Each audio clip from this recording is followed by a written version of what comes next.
ನಾನು ಚೈತ್ರ ರಾಜ್, ನನ್ನ ಜೊತೆಗಿದ್ದಾರೆ ನನ್ನ ಕಲೀಗ್ ನಾನು ಪೃಥ್ವಿರಾಜ್ ಹಾರ್ನಳ್ಳಿ. ವೀಕ್ಷಕರೇ, ದಿನದಲ್ಲಿ ನಡೆದಂತ ಪ್ರಮುಖ ಸುದ್ದಿಗಳನ್ನ ಇದೀಗ ಒಂದೊಂದೇ ನೋಡ್ತಾ ಹೋಗೋಣ. ಶಾಸಕ ಮಾಡಾಳ್ ವಿರೂಪಾಕ್ಷಪ್ಪ ಪುತ್ರನ ಮೇಲೆ ಲೋಕಾಯುಕ್ತ ದಾಳಿ ಪ್ರಕರಣಕ್ಕೆ ಹೊಸ ಟ್ವಿಸ್ಟ್ ಸಿಕ್ಕಿದೆ. ಹುಬ್ಬಳ್ಳಿಯಲ್ಲಿ ಸಿಕ್ಕ 3 ಕೋಟಿ ಹಣಕ್ಕೂ ಶಾಸಕ ಮಾಡಾಳ್ಗೂ ಲಿಂಕ್ ಇದೆಯಾ ಅನ್ನೋ ಪ್ರಶ್ನೆ ಮೂಡಿದೆ. ಹುಬ್ಬಳ್ಳಿಯ ಉದ್ಯಮಿ ರಮೇಶ್ ಬೋಣಗೇರಿ ಮನೆಯಲ್ಲಿ 3 ಕೋಟಿ ಹಣ ಪತ್ತೆಯಾಗಿದೆ. ರಮೇಶ್ ಬೋಣಗೇರಿ ಮಲ್ಲಿಕಾರ್ಜುನ ಸಾವರ್ಕರ್ನ ಆಪ್ತರಾಗಿದ್ದಾರೆ.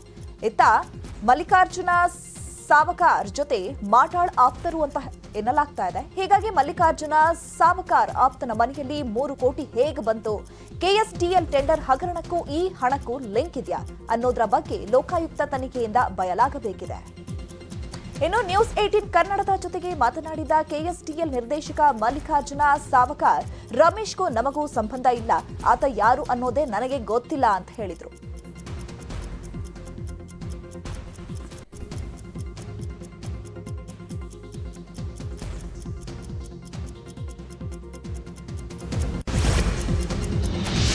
ನಾನು ಕೆಎಸ್ಡಿಎಲ್ ಸಿಎಸ್ಆರ್ ಫಂಡ್ ದುರ್ಬಳಕೆ ಮಾಡಿಲ್ಲ, ಮಹಾನಗರ ಪಾಲಿಕೆಗೆ ಸಿಎಸ್ಆರ್ ಫಂಡ್ ಕೊಟ್ಟಿದ್ದೇನೆ ಅಂತ ದಾವಣಗೆರೆಯಲ್ಲಿ ಸಚಿವ ಭೈರತಿ ಬಸವರಾಜ್ ಸ್ಪಷ್ಟನೆಯನ್ನು ಕೊಟ್ಟಿದ್ದಾರೆ.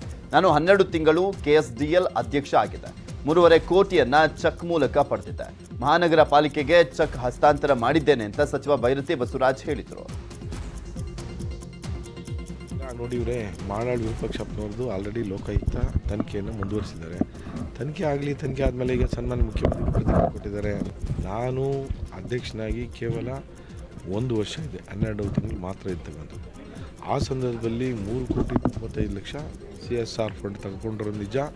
ಅದು ಚೆಕ್ ಮುಖಾಂತರ ಮಹಾನಗರ ಪಾಲಿಕೆಗೆ ಹಸ್ತಾಂತರ ಮಾಡಿರ್ತಕ್ಕಂಥದ್ದು, ನನ್ನ ಮನೆಗೆಲ್ಲ ಕೊಟ್ಟರು. ಮಹಾನಗರ ಪಾಲಿಕೆಯಿಂದ ಯಾವ್ಯಾವ ಕಾಮಗಾರಿಗಳನ್ನು ನಾವು ಕೈಗೆತ್ಕೊಳ್ಬೇಕಾಗಿ ಅಂತೇಳಿ ಅಲ್ಲಿ ತೀರ್ಮಾನಗಳನ್ನು ಮಾಡಿ ಸ್ಕೂಲ್ ಬಿಲ್ಡಿಂಗ್ಸ್ ವಿಶೇಷವಾಗಿ ಆದ್ಯತೆ ಕೊಟ್ಟು ನನ್ನ ಕ್ಷೇತ್ರದಲ್ಲಿ ಸ್ಕೂಲ್ ಬಿಲ್ಡಿಂಗ್ಸು ಅದನ್ನು ಮಾಡಲಿಕ್ಕೆ ಮಾಡಿದ್ದೀವಿ. ಅದು ಸಂಪೂರ್ಣವಾದ ಮಾಹಿತಿಯನ್ನು ಕೂಡ ನೀವು ಓದಿಸ್ಲಿಕ್ಕೆ ತಯಾರಿಲ್ಲ.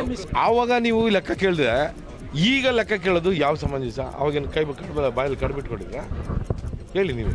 ಈಗ ಅವತ್ತೇ ಕೇಳಬೇಕಾಗಿತ್ತು. ಈ 3,95,00,000 ಏನಾಗಿದೆ, ಏನಿದಕ್ಕೆ ವಿವರಣೆ ಕೊಡಿ ಅಂತ ಹೇಳಿದ್ರೆ ಅವತ್ತು ನಾವು ಕೊಡ್ತಾ ಇದ್ವಿ, ಇವತ್ತು ಕೊಡೋಕ್ಕೆ ತಯಾರಿದ್ದೀವಿ. ಕಪ್ ಕಾಫಿ ಕೂಡ ನಾನು ಆ ಸಂಸ್ಥೆಯಲ್ಲಿ ಎಲ್ಲಿ ಕೂಡ ಕೊಡೋದಿಲ್ಲ, ಎಲ್ಲಿ ಕೂಡ ಇದು ಮಾಡಿಲ್ಲ.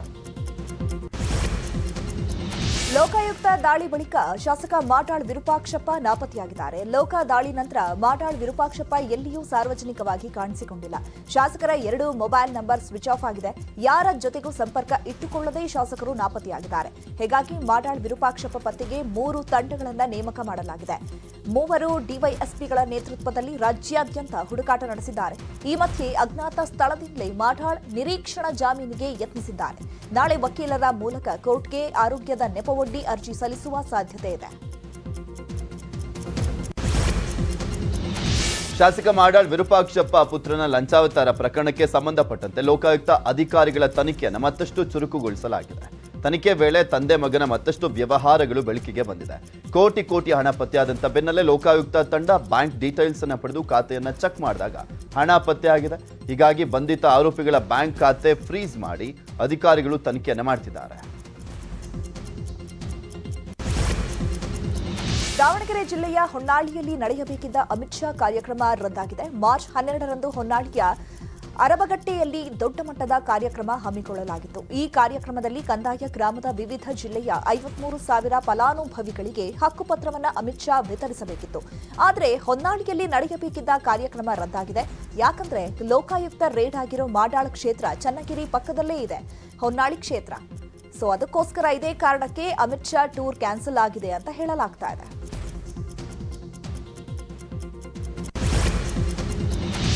ನಾವು ಲೋಕಾಯುಕ್ತಕ್ಕೆ ಎಲ್ಲ ಪವರ್ ಅನ್ನು ನೀಡಿದ್ದೇವೆ, ನಮ್ಮ ಪಕ್ಷದವರೇ ತಪ್ಪು ಮಾಡಿದ್ರು ಕ್ರಮ ಕೈಗೊಳ್ತೇವೆ ಅಂತ ಸಿಎಂ ಹೇಳಿದ್ದಾರೆ. ಯಾರು ತಪ್ಪು ಮಾಡಿದ್ದಾರೋ ಅವರಿಗೆ ಶಿಕ್ಷೆ ಆಗಲಿ, ನಮ್ಮ ಸರ್ಕಾರದಿಂದ ಯಾರನ್ನು ಕೂಡ ರಕ್ಷಿಸುವಂತ ಪ್ರಶ್ನೆನೇ ಇಲ್ಲ ಅಂತ ಜಗದೀಶ್ ಶೆಟ್ಟರ್ ಕೂಡ ಹೇಳಿದ್ದಾರೆ. ಇನ್ನು ಬಿಜೆಪಿ ಲೋಕಾಯುಕ್ತ ಬಲವರ್ಧನೆಗೆ ಶ್ರಮಿಸ್ತಾ ಇದೆ ಅಂತ ಬೇರೆ ಹೇಳ್ಬಿಟ್ರು. ಶಾಸಕನ ಪುತ್ರನ ಮೇಲೆ ಲೋಕಾಯುಕ್ತ ದಾಳಿಯಾಗಿದೆ ಅಂದ್ರೆ ಅದು ನಮ್ಮ ಪಾರದರ್ಶಕತೆಯನ್ನ ತೋರಿಸುತ್ತೆ ಅಂತ ಹುಬ್ಬಳ್ಳಿಯಲ್ಲಿ ಕೇಂದ್ರ ಸಚಿವ ಪ್ರಹ್ಲಾದ್ ಜೋಶಿ ತಮ್ಮ ಬೆನ್ನು ತೊಟ್ಕೊಂಡ್ರು. ಸನ್ಮಾನ್ಯ ಸಿದ್ದರಾಮಯ್ಯವರು ಮುಖ್ಯಮಂತ್ರಿ ಇದ್ದಾಗ ವಿಧಾನಸಭೆಯಲ್ಲಿ ಮಂತ್ರಿಯವರ ಆಫೀಸ್ನಲ್ಲಿ 25 ಲಕ್ಷ ರೂಪಾಯಿ ಸಿಕ್ತು. ಪುಟ್ಲಿಂಗ್ ಶೆಟ್ಟಿ ಅವರೇನು ರಾಜೀನಾಮೆ ಕೊಟ್ಟರು. ಇನ್ನೂ ಸರಿಯಾಗಿ ತನಿಖೆ ಮಾಡಿಸಿ ಮುಚ್ಚಾಕೋ ಕೆಲಸ ಮಾಡಿದ್ವಿ. ನಾವು ಲೋಕಾಯುಕ್ತಕ್ಕೆ ಎಲ್ಲ ಪವರ್ಸನ್ನು ಕೊಟ್ಟು ಇವತ್ತು ಯಾರೇ ತಪ್ಪು ಮಾಡಿ ಇವತ್ತು ನಮ್ಮ ಪಕ್ಷದವ್ರು ತಪ್ಪು ಮಾಡಿದ್ರು ಕೂಡ ನಾವು ಆ್ಯಕ್ಷನ್ ತೊಗೊಳಕ್ಕೆ ಸಿದ್ಧರಿದ್ದೇವೆ ಅನ್ನುವಂಥದ್ದು ಇದು ನಮ್ಮ ನೈತಿಕತೆ. ಅವ್ರು ಮುಚ್ಚಿ ಹಾಕುವಂಥದ್ದು ಅವರ ನೈತಿಕತೆ. ಹೀಗಾಗಿ ಅವರಿಂದ ಏನು ಪಾಠ ಕಲಿಬೇಕು ಸರ್. ಮತ್ತು ಮಾಡಾಳು ವಿರೂಪಾಕ್ಷಪ್ಪನವ್ರ ಕೇಸು ಮತ್ತೊಂದು ಇರಲಿ, ಯಾವುದೇ ಇರಲಿ, ಇವತ್ತೇನು 8 ಕೋಟಿ ಹಣ ಸಿಕ್ಕಿದೆ, ಮತ್ತೊಂದು ಸಿಕ್ಕಿದೆ, ಅದ್ರ ಬಗ್ಗೆ ಇಂಡಿಪೆಂಡೆಂಟ್ ತನಿಖೆ ನಡೀತಾ ಇದೆ. ಲೋಕಾಯುಕ್ತರು ತನಿಖೆ ಮಾಡ್ತಾ ಇದ್ದಾರೆ. Law will take its own course. ಕಾನೂನು ರೀತಿ ಏನು ಕ್ರಮ ಆಗಬೇಕು ಅದ್ರ ಮೇಲೆ ಆಗ್ತದೆ. ಯಾವಾಗಲೂ ನಮ್ಮ ಸರ್ಕಾರ ಯಾರಿಗೂ ರಕ್ಷಣೆ ಕೊಡುವಂಥ ಪ್ರಶ್ನೆನೇ ಇಲ್ಲ. ಈಗಾಗಲೇ ಅದನ್ನ ಹುಡುಕುವಂಥ ಕೆಲಸ ಸಂಬಂಧಪಟ್ಟವರು ಮಾಡ್ತಾ ಇದ್ದಾರೆ. ಅವ್ರಿಗೆ ಫ್ರೀ ಹ್ಯಾಂಡ್ ಅನ್ನು ಸರ್ಕಾರ ಕೊಟ್ಟಿದೆ. ಹೀಗಾಗಿ ಅದ್ರ ಬಗ್ಗೆ ಕಾನೂನು ರೀತಿ ಏನು ಕ್ರಮ ಕೈಗೊಳ್ಳಬೇಕು ಆ ಕ್ರಮವನ್ನು ರಾಜ್ಯ ಸರ್ಕಾರ ಮತ್ತು ಸಂಬಂಧಪಟ್ಟ ಅಧಿಕಾರಿಗಳು ಕೈಗೊಂಡರು. ಲೋಕಾಯುಕ್ತ ರೇಡ್ ಆಗಿದೆ, ಇದರ ಅರ್ಥನೇ Bharatiya Janata Party is very transparent. ಲೋಕಾಯುಕ್ತವನ್ನು ನಾವು ಬಲಗೊಳಿಸಿದ್ದೇವೆ. ಲೋಕಾಯುಕ್ತದಲ್ಲಿ ಯಾವುದೇ ಹಸ್ತಕ್ಷೇಪ ನಡೀತಾ ಇಲ್ಲ. ಇವ್ರ ಕಾಲದಲ್ಲಿ ಲೋಕಾಯುಕ್ತ ಕೇಸುಗಳನ್ನು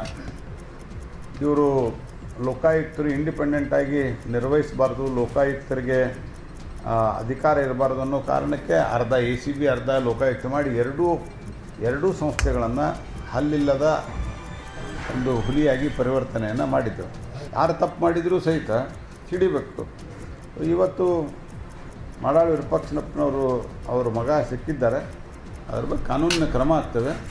BJPಗೆ ಅದರಿಂದ ಯಾವುದೇ ರೀತಿ ಹೆಸಿಟೇಷನ್ ಇಲ್ಲ. ಯಾರು ಯಾವುದೇ ಪಾರ್ಟಿಯಲ್ಲಿದ್ದರೂ ತಪ್ಪು ಮಾಡಿದರೂ ತಪ್ಪು. ಶಾಸಕ ಮಾಡಾಳ್ ಬಂಧಿಸಬೇಕು ಹಾಗೂ ಸಿಎಂ ರಾಜೀನಾಮೆ ನೀಡಬೇಕೆಂದು ಆಗ್ರಹಿಸಿ ಇದೇ 9ರಂದು ಕರ್ನಾಟಕ ಬಂದ್ಗೆ ಕಾಂಗ್ರೆಸ್ ಕರೆ ನೀಡಿದೆ. ಬೆಳಗ್ಗೆ 9ರಿಂದ 11 ಗಂಟೆವರೆಗೆ 2 ಗಂಟೆಗಳ ಕಾಲ ಬಂದ್ ಮಾಡಲು ಕರೆ ನೀಡಿದೆ. ಶಾಲೆ, ಕಾಲೇಜು, ಆಸ್ಪತ್ರೆ, ಸಾರಿಗೆ ಹೊರತುಪಡಿಸಿ ಉಳಿದ ಎಲ್ಲರೂ ಹೋರಾಟಕ್ಕೆ ಕೈ ಜೋಡಿಸಬೇಕೆಂದು ಕೆಪಿಸಿಸಿ ಅಧ್ಯಕ್ಷ DK ಶಿವಕುಮಾರ್ ಕರೆ ಕೊಟ್ಟಿದ್ದಾರೆ. ತಾರೀಕು ಬೆಳಗ್ಗೆ 9 ಗಂಟೆಯಿಂದ 11 ಗಂಟೆವರೆಗೂ ಕರ್ನಾಟಕ ರಾಜ್ಯಾದ್ಯಂತ ಈ ಒಂದು ಬ್ರಹ್ಮಾಂಡ ಭ್ರಷ್ಟಾಚಾರದ ಪಾರ್ಟಿಯ ವಿರುದ್ಧ ಈ ರಾಜ್ಯದಲ್ಲಿ ಒಂದು ಭ್ರಷ್ಟಾಚಾರ ಮುಕ್ತ ರಾಜ್ಯವನ್ನಾಗಿ ಮಾಡಬೇಕು ಅಂತ ಹೇಳಿ ಬಂದನ್ನು ಆಚರಣೆ ಮಾಡಲಿಕ್ಕೆ ಕರೆಯನ್ನು ಕಾಂಗ್ರೆಸ್ ಪಕ್ಷ ನೀಡ್ತಾ ಇದೆ.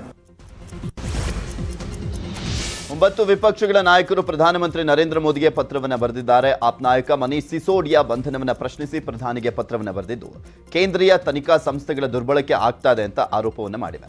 ಪ್ರತಿಪಕ್ಷಗಳ ನಾಯಕರನ್ನ ಟಾರ್ಗೆಟ್ ಮಾಡಿ ರಾಜಕೀಯ ಉದ್ದೇಶಗಳಿಗೆ ಸಿಬಿಐ, ಜಾರಿ ನಿರ್ದೇಶನಾಲಯ, ಆದಾಯ ತೆರಿಗೆ ಇಲಾಖೆಗಳನ್ನು ಉಪಯೋಗಿಸಲಾಗ್ತಾ ಇದೆ. ಈ ಬಗ್ಗೆ ಪ್ರಧಾನಮಂತ್ರಿ ಸೂಕ್ತ ಕ್ರಮವನ್ನು ತೆಗೆದುಕೊಳ್ಳಬೇಕು ಅಂತ 9 ಪ್ರತಿಪಕ್ಷ ನಾಯಕರುಗಳು ಮೋದಿಗೆ ಪತ್ರವನ್ನು ಬರೆದಿದ್ದಾರೆ.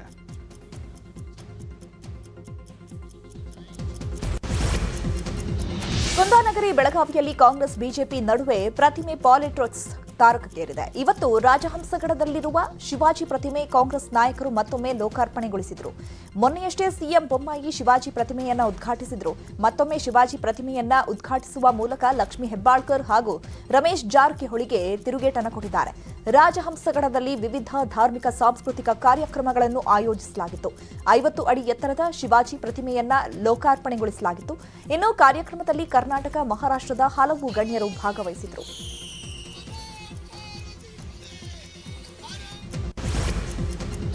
ಮಂಡ್ಯ ಸಂಸದೆ ಸುಮಲತಾ ರಾಜಕೀಯ ನಡೆ ನಿಗೂಢವಾಗಿದೆ. ಸಂಸದೆ ಸುಮಲತಾ ಬಿಜೆಪಿಗೆ ಸೇರ್ತಾರೆ ಅಂತ ಹೇಳಲಾಗ್ತದೆ. ಈ ಹೊತ್ತಲೇ ಕಾಂಗ್ರೆಸ್ ಮುಖಂಡರು ಸುಮಲತಾಗೆ ಆಹ್ವಾನವನ್ನು ಕೊಟ್ಟಿದ್ದಾರೆ. ಸುಮಲತಾ ಕಾಂಗ್ರೆಸ್ ಪಕ್ಷಕ್ಕೆ ಬಂದರೆ ಬೆಂಬಲಿಸಲಿಕ್ಕೆ ಸಿದ್ಧ ಅಂತ ಮಂಡ್ಯ ಕ್ಷೇತ್ರದ ಕಾಂಗ್ರೆಸ್ ಟಿಕೆಟ್ ಆಕಾಂಕ್ಷಿಯಾಗಿರುವಂತ ಶಿವಪ್ಪ ಹೇಳಿದ್ದಾರೆ. ಸರ್, ಅದು ನಮ್ಮ ಹೈಕಮಾಂಡ್ ತೀರ್ಮಾನ. ಹೈಕಮಾಂಡ್ ಅವ್ರನ್ನ ಕಾಂಗ್ರೆಸ್ ಸೇರ್ಪಡೆ ಮಾಡಿಕೊಂಡು ಅವರು ಕಾಂಗ್ರೆಸ್ಗೆ ಬಂದರೆ ನಾವೆಲ್ಲ ಬೆಂಬಲಿಸ್ತೀವಿ ಸರ್, ತೊಂದರೆ ಇಲ್ಲ ಸರ್. ಹಾಗೇನಿಲ್ಲ. ಈಗ ಅಂಬರೀಷ್ ಅಣ್ಣ ಇದ್ದಾಗಲೂ ಸದೃಢವಾಗಿ ಇತ್ತು ಕಾಂಗ್ರೆಸ್ಸು. ಈಗ ಕಾಂಗ್ರೆಸ್ ಸದೃಢವಾಗಿರೋದಕ್ಕೆ ಎಲ್ಲ ಗೆದ್ದಿರೋದು. ತುಂಬ ಸದೃಢವಾಗಿದ್ದೀವಿ ನಾವು ಸರ್. ಅದು ನಮ್ಮ ಹೈಕಮಾಂಡ್ ತೀರ್ಮಾನ. ಹೈಕಮಾಂಡ್ ಅವ್ರನ್ನ ಕಾಂಗ್ರೆಸ್ ಸೇರ್ಪಡೆ ಮಾಡಿಕೊಂಡು ಅವರು ಕಾಂಗ್ರೆಸ್ಗೆ ಬಂದರೆ ನಾವೆಲ್ಲ ಬೆಂಬಲಿಸ್ತೀವಿ ಸರ್, ತೊಂದರೆ ಇಲ್ಲ ಸರ್. ಹಾಗೇನಿಲ್ಲ. ಈಗ ಅಂಬರೀಷ್ ಅಣ್ಣ ಇದ್ದಾಗಲೂ ಸದೃಢವಾಗಿ ಇತ್ತು ಕಾಂಗ್ರೆಸ್ಸು. ಈಗ ಕಾಂಗ್ರೆಸ್ ಸದೃಢವಾಗಿರೋದಕ್ಕೆ ಎಲ್ಲ ಗೆದ್ದಿದೆ. ಈ ನಡುವೆ ಸುಮಲತಾ ಪಕ್ಷೇತರ ಅಭ್ಯರ್ಥಿಯಾಗಿ ಗೆದ್ದು ಬಿಜೆಪಿಯನ್ನ ಬೆಂಬಲಿಸಿದ್ದಾರೆ. ಸುಮಲತಾ ಅವರು ಬಿಜೆಪಿ ಜೊತೆಗೆ ಇರ್ತಾರೆ ಅಂತ ಹುಬ್ಬಳ್ಳಿಯಲ್ಲಿ ಪ್ರಹ್ಲಾದ್ ಜೋಶಿ ಹೇಳಿದರು. ಅವರು ಇಂಡಿಪೆಂಡೆಂಟ್ ಒಬ್ಬ MP. ಅವರು ಮೊದಲಿನಿಂದನೂ ಭಾರತೀಯ ಜನತಾ ಪಾರ್ಟಿ ಸಪೋರ್ಟ್ ಮಾಡಿದ್ದಾರೆ ಪಾರ್ಲಿಮೆಂಟ್ನಲ್ಲಿ. ಅಫ್ಕೋರ್ಸ್ ನಮ್ಮ ಮೆಜಾರಿಟಿ ಇತ್ತು, ಆದರೂ ಕೂಡ ಕ್ರುಷಿಯಲ್ ಎಲ್ಲ ಸಂದರ್ಭದಲ್ಲಿ ಅವರು ಪಕ್ಷದ ಪರವಾಗಿ ಮತವನ್ನು ಚಲಾಯಿಸಿದ್ದಾರೆ ಹಿಂದನೂ. ಸುಮಲತಾ ಅವರು ಇಂಡಿಪೆಂಡೆಂಟ್ ಒಬ್ಬ MP. ತುಮಕೂರಿನ ಬೆಂಗಳೂರಿನ ಕೊರಟಗೆರೆಯಲ್ಲಿ ಕಾಂಗ್ರೆಸ್ ಬೃಹತ್ ಸಮಾವೇಶ ಹಮ್ಮಿಕೊಂಡಿದೆ. ರಸ್ತೆಗಳಲ್ಲಿ ಕಾಂಗ್ರೆಸ್ ನಾಯಕರ ಫ್ಲೆಕ್ಸ್ಗಳು, ಬಾವುಟಗಳು ರಾರಾಜಿಸ್ತಾ ಇದೆ. ಇನ್ನು ಸಮಾವೇಶಕ್ಕೂ ಮುನ್ನ ಡಾಕ್ಟರ್ ಜಿ ಪರಮೇಶ್ವರ್ ಪೂಜೆ ನೆರವೇರಿಸಿದ್ರು. ಈ ವೇಳೆ ಮಾತನಾಡಿದ ಪರಮೇಶ್ವರ್, ನಮ್ಮ ಕೊರಟಗೆರೆಯಲ್ಲಿ ಕಾಂಗ್ರೆಸ್ ಕಚೇರಿ ಕಟ್ಟಡ ಇರಲಿಲ್ಲ. ಪಕ್ಷಕ್ಕೆ ದಾನವಾಗಿ ಬಂದ ಜಾಗದಲ್ಲಿ ಪಕ್ಷದ ಕಚೇರಿಯ ಕಟ್ಟಡ ನಿರ್ಮಾಣವಾಗಿದೆ ಅಂತ ಹೇಳಿದ್ರು. ಇನ್ನು ಕಾರ್ಯಕ್ರಮದಲ್ಲಿ ಮಲ್ಲಿಕಾರ್ಜುನ ಖರ್ಗೆ, ಸುರ್ಜೇವಾಲಾ, ಡಿಕೆಶಿ ಸೇರಿದಂತೆ ಹಲವು ನಾಯಕರು ಭಾಗವಹಿಸಿದ್ರು. ಪಕ್ಷದ ಅಧ್ಯಕ್ಷರು ಬರ್ತಾರೆ ಅಂದ್ರೆ ಪ್ರತಿಯೊಬ್ಬ ಕಾರ್ಯಕರ್ತನಿಗೂ ಕೂಡ ಒಂದು ರೀತಿಯಲ್ಲಿ ಉರುಪು ಬರುತ್ತೆ. ಹಾಗಾಗಿ ಚಿಕ್ಕಮಗಳೂರು ಜಿಲ್ಲೆ ಬಾಳೆಹೊನ್ನೂರಿನಲ್ಲಿ ರಂಭಾಪುರಿ ಪೀಠದ ಶ್ರೀ ಜಗದ್ಗುರು ರೇಣುಕಾಚಾರ್ಯ ಜಯಂತಿ ಯುಗಮಾನೋತ್ಸವ ಕಾರ್ಯಕ್ರಮ ನಡೀತಾ ಇದೆ. ಸಿಎಂ ಬೊಮ್ಮಾಯಿ, ಕೇಂದ್ರ ಸಚಿವ ಪ್ರಹ್ಲಾದ್ ಜೋಶಿ, ಮಾಜಿ ಮುಖ್ಯಮಂತ್ರಿಗಳಾಗಿರುವಂತಹ ಯಡಿಯೂರಪ್ಪನವರು ಸೇರಿದಂತೆ ಪ್ರಮುಖರು ಭಾಗಿಯಾಗಿದ್ದಾರೆ. ಈ ವೇಳೆ ಮಾತನಾಡಿದಂಥ ಸಿಎಂ ಬೊಮ್ಮಾಯಿ ಕಾಂಗ್ರೆಸ್ ವಿರುದ್ಧ ವಾಗ್ದಾಳಿಯನ್ನು ಮಾಡಿದರು. ಇದೇ ಕಾರ್ಯಕ್ರಮದಲ್ಲಿ ಮಾಜಿ ಸಿಎಂ ಯಡಿಯೂರಪ್ಪನವರಿಗೆ ರೇಣುಕಾಚಾರ್ಯ ಶ್ರೀಗಳು ಪ್ರಶಸ್ತಿಯನ್ನು ನೀಡಿ ಗೌರವಿಸಲಾಯಿತು.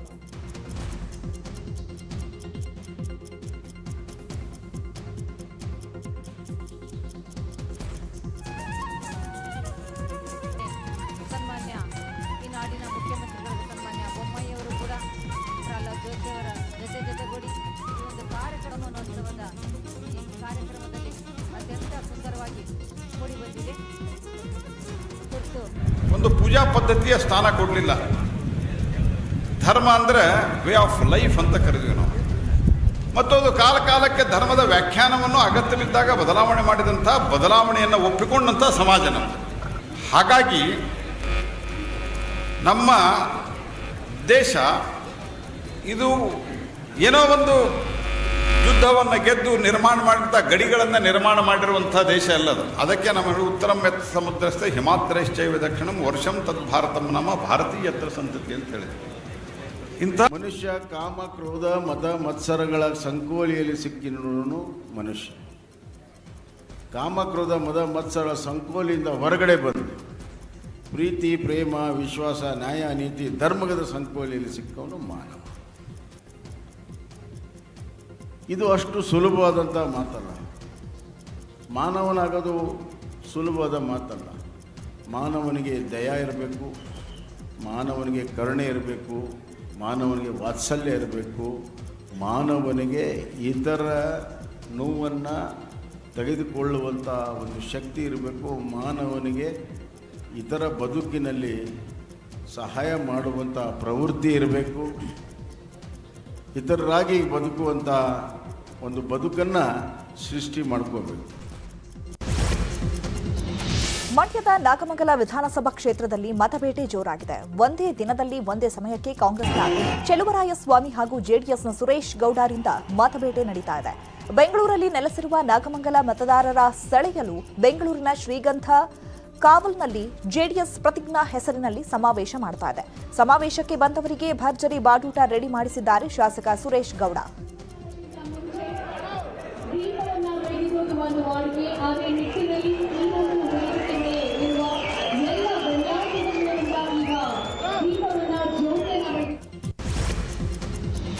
ಜೆಡಿಎಸ್ ಶಾಸಕ ಶಿವಲಿಂಗೇಗೌಡ ಕಾಂಗ್ರೆಸ್ ಸೇರುವ ಮುನ್ಸೂಚನೆ ನೀಡಿದ ಬೆನ್ನಲ್ಲೇ ಅರಸೀಕೆರೆ ವಿಧಾನಸಭೆ ಕ್ಷೇತ್ರದ ಮೂಲ ಕಾಂಗ್ರೆಸ್ಸಿಗರು ಪಟೇಲ್ ಶಿವಪ್ಪ ನೇತೃತ್ವದಲ್ಲಿ ಸಭೆಯನ್ನು ನಡೆಸಿದ್ದಾರೆ. ಸಭೆಯಲ್ಲಿ 1200ಕ್ಕೂ ಹೆಚ್ಚು ಕಾಂಗ್ರೆಸ್ ಮುಖಂಡರು ಭಾಗಿಯಾಗಿದ್ರು. ಯಾರೇ ಕಾಂಗ್ರೆಸ್ನಿಂದ ನಿಂತರೂ ಕೂಡ ಅವರನ್ನ ಗೆಲ್ಲಿಸುವಂತದ್ರ ಬಗ್ಗೆ ಚರ್ಚೆಯನ್ನ ಮಾಡಿದ್ರು. ಯಾವುದೇ ಕಾರಣಕ್ಕೂ ಕೂಡ ಮೂಲ ಕಾಂಗ್ರೆಸ್ಸಿಗರನ್ನ ಕಡೆಗಣಿಸಬಾರದು, ವಿಶ್ವಾಸಕ್ಕೆ ತೆಗೆದುಕೊಳ್ಳಬೇಕು ಎಂಬುವಂತ ನಿಲುವನ್ನ ಕೂಡ ಕೈಗೊಂಡಿದ್ರು. ಈ ಸಂದರ್ಭದಲ್ಲಿ ಪ್ರಮುಖವಾಗಿ ಜೆಪಿ ಜಯಣ್ಣ, ಗಂಜಿಗೆರೆ ಚಂದ್ರಶೇಖರ್, ಇದರ ಜೊತೆಗೆ ಮೆಟ್ರೋ ಬಾಬು, ಹಾಗೆ ಹಾರ್ನಳ್ಳಿ ನಂದೀಶ್, ಶಿವಣ್ಣ ಸೇರಿದಂತೆ ಹಲವು ಮುಖಂಡರು ತಮ್ಮ ಅಭಿಪ್ರಾಯವನ್ನ ಹಂಚಿಕೊಂಡರು.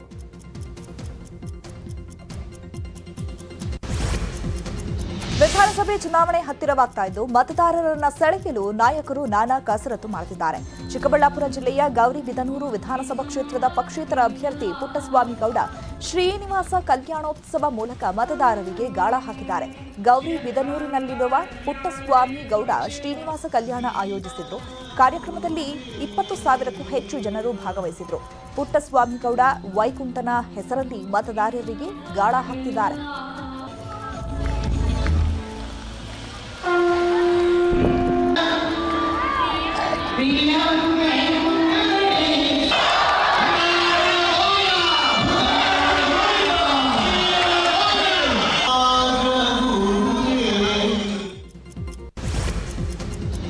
ದಕ್ಷಿಣ ಕನ್ನಡ ಜಿಲ್ಲೆಯ ಬೆಳ್ಳಾರೆಯಲ್ಲಿ ಬಿಜೆಪಿ ಕಾರ್ಯಕರ್ತ ಪ್ರವೀಣ್ ನೆಟ್ಟಾರು ಹತ್ಯೆ ಪ್ರಕರಣಕ್ಕೆ ಸಂಬಂಧಪಟ್ಟಂತೆ ಮತ್ತೋರ್ವ ಆರೋಪಿಯನ್ನ ಎನ್ಐಎ ಬಂಧಿಸಿದೆ. ಪ್ರವೀಣ್ ನೆಟ್ಟಾರು ಹತ್ಯೆ ಬಳಿಕ ಆರೋಪಿ ತೌಫೀಲ್ ತಲೆಮರೆಸಿಕೊಂಡಿದ್ದ. ನಿನ್ನೆ ರಾತ್ರಿ ಸುಮಾರು 9:30ಕ್ಕೆ ಬೆಂಗಳೂರಿನ ಅಮೃತಹಳ್ಳಿಯ ಮಾರುತಿ ಲೇಔಟ್ನಲ್ಲಿ ತೌಫೀಲ್ನನ್ನ ಎನ್ಐಎ ಅಧಿಕಾರಿಗಳು ಬಂಧಿಸಿ ಕರೆದೊಯ್ದಿದ್ದಾರೆ. ಸುಮಾರು 5ರಿಂದ 6 ತಿಂಗಳಿಂದ ತೌಫೀಲ್ ಇಲ್ಲೇ ವಾಸವಿದ್ದ. ನಂಜುಂಡಪ್ಪ ಎಂಬುವರ 3 ಅಂತಸ್ತಿನ ಕಟ್ಟಡದಲ್ಲಿ ಮೊದಲನೇ ಮಹಡಿಯಲ್ಲಿ ವಾಸ ಇದ್ದ.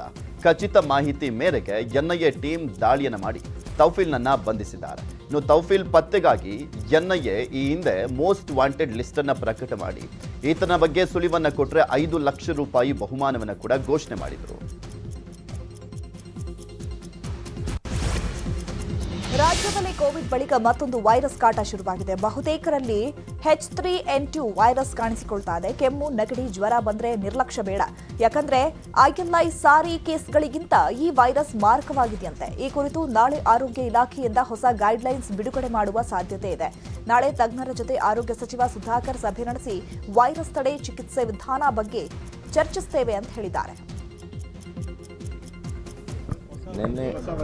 ನಿನ್ನೆ ಅದ್ರ ಬಗ್ಗೆ ಗಮನ ಕೊಡಬೇಕು ಅಂತೇಳಿ ನಮ್ಮ ಕೇಂದ್ರ ಆರೋಗ್ಯ ಸಚಿವಾಲಯ ನಮಗೆ ಕೊಟ್ಟಿದೆ. ಈಗಾಗಲೇ ಅದರ ಬಗ್ಗೆ ನಮ್ಮ ಆಯುಕ್ತರು, ನಮ್ಮ ಪ್ರಧಾನ ಕಾರ್ಯದರ್ಶಿಗಳು ಕೂಡ ಇದರ ಬಗ್ಗೆ ಚರ್ಚೆಯನ್ನು ನಿನ್ನೆ ಮಾಡಿದ್ದಾರೆ.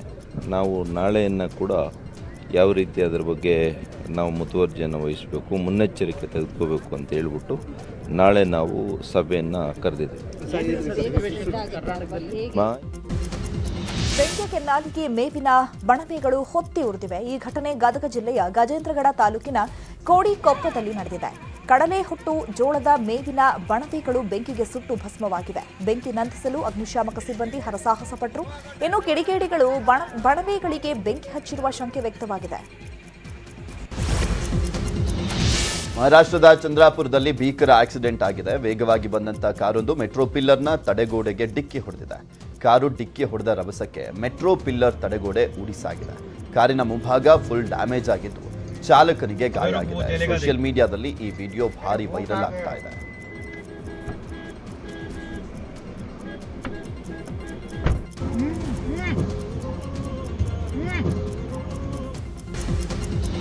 ಪಬ್ನಲ್ಲಿ ತಡರಾತ್ರಿವರೆಗೆ ಪಾರ್ಟಿ ಮಾಡ್ತಾ ಇದ್ದಾರೆ ಅಂತ ಆರೋಪಿಸಿ ಕರ್ನಾಟಕ ಕಾರ್ಮಿಕರ ಪರಿಷತ್ ಎಂಬ ಸಂಘಟನೆ ಕಾರ್ಯಕರ್ತರು ಡೋಲು ಬಡಿದುಕೊಂಡು ಪಬ್ಗೆ ನುಗ್ಲಿಕ್ಕೆ ಯತ್ನವನ್ನು ಮಾಡಿದ್ದಾರೆ. ಬ್ರಿಗೇಡ್ ರಸ್ತೆಯಲ್ಲಿರುವಂತಹ ಪಬ್ ಮೇಲೆ ದಾಳಿಗೆ ಯತ್ನಿಸಿದಂತ ಕಾರ್ಯಕರ್ತರು ಹಾಗೂ ಪಬ್ ಬೌನ್ಸರ್ಗಳ ನಡುವೆ ಹೊಡೆದಾಟ ನಡೆದಿದೆ.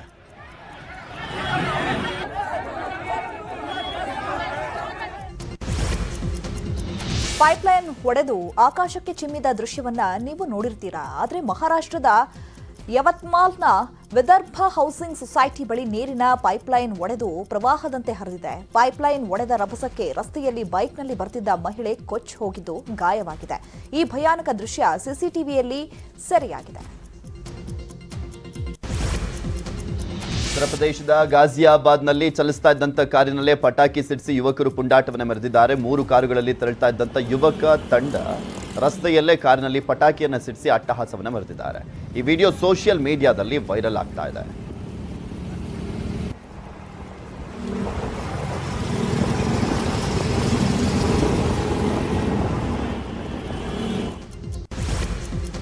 ಕಳೆದ ಡಿಸೆಂಬರ್ನಲ್ಲಿ ಕಿರುತೆರೆ ನಟಿ ತುನಿಶಾ ಶರ್ಮಾ ಆತ್ಮಹತ್ಯೆ ಪ್ರಕರಣಕ್ಕೆ ಸಂಬಂಧಪಟ್ಟಂತೆ ಕಿರುತೆರೆ ನಟ ಶಿಜಾನ್ ಖಾನ್ ಅನ್ನು ಪೊಲೀಸರು ಬಂಧಿಸಿದ್ರು. ತುನಿಶಾ ಶರ್ಮಾಗೆ ಆತ್ಮಹತ್ಯೆ ಮಾಡಿಕೊಳ್ಳುವಂತೆ ಪ್ರಚೋದನೆ ಮಾಡಿರುವ ಆರೋಪದ ಮೇಲೆ ಶಿಜಾನ್ರನ್ನ ಬಂಧಿಸಲಾಗಿತ್ತು. ಇದೀಗ ಶಿಜಾನ್ಗೆ ಕೋರ್ಟ್ ಜಾಮೀನು ಮಂಜೂರು ಮಾಡಿದೆ. ಮುಂಬೈನ ಠಾಣೆ ಜೈಲಿನಿಂದ ಶಿಜಾನ್ ಖಾನ್ ಬಿಡುಗಡೆಯಾಗಿದ್ದಾನೆ. ನ್ಯಾಯಾಲಯದ ಪೂರ್ವಾನುಮತಿ ಇಲ್ಲದೆ ದೇಶ ತೊರೆಯದಂತೆ ಷರತ್ತು ವಿಧಿಸಿದೆ. ಪಾಕಿಸ್ತಾನದ ಮಾಜಿ ಪ್ರಧಾನಿ ಇಮ್ರಾನ್ ಖಾನ್ಗೆ ಬಂಧನದ ಭೀತಿ ಶುರುವಾಗಿದೆ.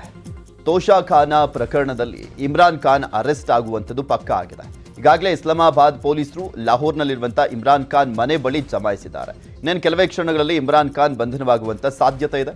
ಕಳೆದ ಮಂಗಳವಾರವಷ್ಟೇ ಪಾಕಿಸ್ತಾನ ನ್ಯಾಯಾಲಯ ಜಾಮೀನು ರಹಿತ ವಾರೆಂಟ್ ಅನ್ನು ಜಾರಿಗೊಳಿಸಿತ್ತು. ತೋಷಾಖಾನ ಪ್ರಕರಣದಲ್ಲಿ ಇಮ್ರಾನ್ ಖಾನ್ ಕೋರ್ಟ್ಗೆ ಹಾಜರಾಗಿರಲಿಲ್ಲ. ಹೀಗಾಗಿ ಬಂಧನಕ್ಕೆ ಕೋರ್ಟ್ ವಾರೆಂಟ್ ಅನ್ನು ಜಾರಿಗೊಳಿಸಿತ್ತು. ಟಾಲಿವುಡ್ನ ಮೆಗಾಸ್ಟಾರ್ ಫ್ಯಾಮಿಲಿಯ ವರುಣ್ ತೇಜ್ ನಟಿ ಲಾವಣ್ಯ ತ್ರಿಪಾಠಿ ಜೊತೆ ಡೇಟಿಂಗ್ನಲ್ಲಿದ್ದಾರೆ. ಈ ಜೋಡಿ ಶೀಘ್ರದಲ್ಲೇ ಹಸೆಮಣೆ ಏರಲಿದೆ ಅಂತ ಹೇಳಲಾಗ್ತಾ ಇತ್ತು. ಆದರೆ ಈ ಎಲ್ಲ ವದಂತಿಗಳಿಗೆ ನಟಿ ಲಾವಣ್ಯ ತೆರೆ ಎಳೆದಿದ್ದಾರೆ. ಮದುವೆ ಅನ್ನೋದು ನಿಜಕ್ಕೂ ಸುಂದರ, ಮದುವೆ ಆಗಬೇಕು ಅಂತ ಕನಸು ಕಂಡವಳು ನಾನಲ್ಲ ಅನ್ನುವ ಮೂಲಕ ವರುಣ್ ತೇಜ್ ಜೊತೆಗಿನ ಮದುವೆ ವದಂತಿಗಳಿಗೆ ಲಾವಣ್ಯ ಫುಲ್ ಸ್ಟಾಪ್ ಹಾಕಿದ್ದಾರೆ. ಇವಿಷ್ಟು ಈ ಕ್ಷಣದವರೆಗಿನ 30 ನಿಮಿಷ 30 ಸುದ್ದಿ. ನೋಡ್ತಾ ಇರಿ ನ್ಯೂಸ್ 18, ಜಾಲ ನಮ್ಮದು, ಬಲ ನಿಮ್ಮದು.